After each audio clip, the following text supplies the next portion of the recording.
Mengapa Indonesia selaku tuan rumah justru menyambut Cina dengan begitu elegan dan bersahabat? Padahal, di negeri mereka, kita tidak diperlakukan sebagai tamu, tapi sebagai ancaman, sebagai lawan yang harus dilemahkan, sebagai musuh yang harus dijatuhkan sejak langkah pertama keluar dari bandara. Tapi Indonesia berbeda. Kita adalah bangsa yang percaya bahwa kekuatan bukan tentang bagaimana kamu menjatuhkan lawanmu, tapi tentang bagaimana kamu tetap berdiri. Saat musuhmu sibuk menyiapkan lubang jebakan, stadion disiapkan dengan rapi, hotel mereka nyaman, bus mereka layak dan sesuai standar FIFA.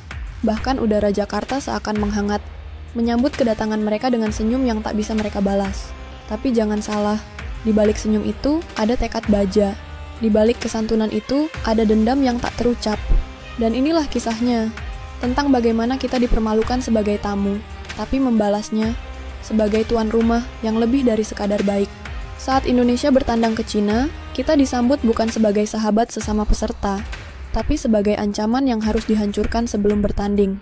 Bus, murahan, sempit pengap, hotel, jauh dari lapangan, jauh dari stadion, jauh dari kenyamanan. Apakah itu kebetulan? Atau bagian dari strategi mental? Tidak ada bendera merah putih berkibar dengan bebas. Tidak ada sorak-sorai fans kita di tribun. Yang ada hanya sunyi dan tekanan. Seakan mereka ingin kita datang dengan kepala tertunduk, bukan dengan kepala tegak sebagai lawan yang pantas dihormati. Bahkan setelah pertandingan, mereka masih mengajukan protes kepada FIFA. Indonesia terlalu intimidatif, kata mereka. Padahal, siapa yang memulai intimidasi terlebih dahulu? Pelatih mereka berbicara lantang. Pemain diaspora Indonesia hanya setingkat pemain lokal kami. Lucu, karena mereka lupa bahwa 3 dari 11 starter mereka bukan orang Cina, tapi pemain Brasil. Pemain yang tak punya akar, tak punya warisan dari tanah Tiongkok, hanya punya kontrak dan paspor.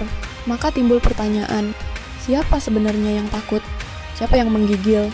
Diam-diam, Indonesia tidak membalas dengan ucapan, tidak juga dengan serangan balik di media. Kita diam, tapi diam kita bukan pasrah. Diam kita adalah ancaman yang tak terdengar. Saat Cina sibuk mengatur narasi, kita sibuk menyatukan hati. Saat mereka meragukan kualitas pemain kita justru semakin percaya bahwa merah putih bukan sekadar kain, tapi darah dan harga diri.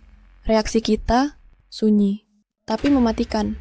Kita sambut mereka dengan bus terbaik, hotel yang nyaman, lapangan latihan yang bersih dan lengkap. Karena kita bukan hanya ingin menang, tapi ingin menunjukkan kelas di hadapan dunia, di hadapan mereka. Bahwa tim ini bukan tim remeh, bahwa negara ini bukan negara kecil. Jika kamu adalah bagian dari kebangkitan merah putih, tekan tombol subscribe sekarang juga. Apakah menurutmu ini semua memang strategi Cina untuk menjatuhkan mental tim kita? Atau ini bukti bahwa mereka mulai takut pada kebangkitan kita? Dan jangan lupa follow kisah kasih sepak bola. Karena di sini kita tidak hanya bicara tentang pertandingan, tapi tentang harga diri dan cerita yang tak diungkap media besar. Mungkin, kemenangan bukan selalu tentang skor akhir, tapi tentang bagaimana cara kamu bermain, cara kamu menjunjung martabat, dan cara kamu menatap lawanmu tanpa harus menjatuhkannya dengan tipu daya. Indonesia hari ini bukan lagi Indonesia yang sama. Kita tidak akan takut, tidak akan gentar, karena sejarah sedang kita ukir, bukan dengan peluru, tapi dengan bola, bukan dengan kebencian, tapi dengan mental juara. Terima kasih telah menyaksikan hingga akhir. Sampai jumpa di video berikutnya, dan ingat, kita mungkin diam, tapi tidak akan kalah.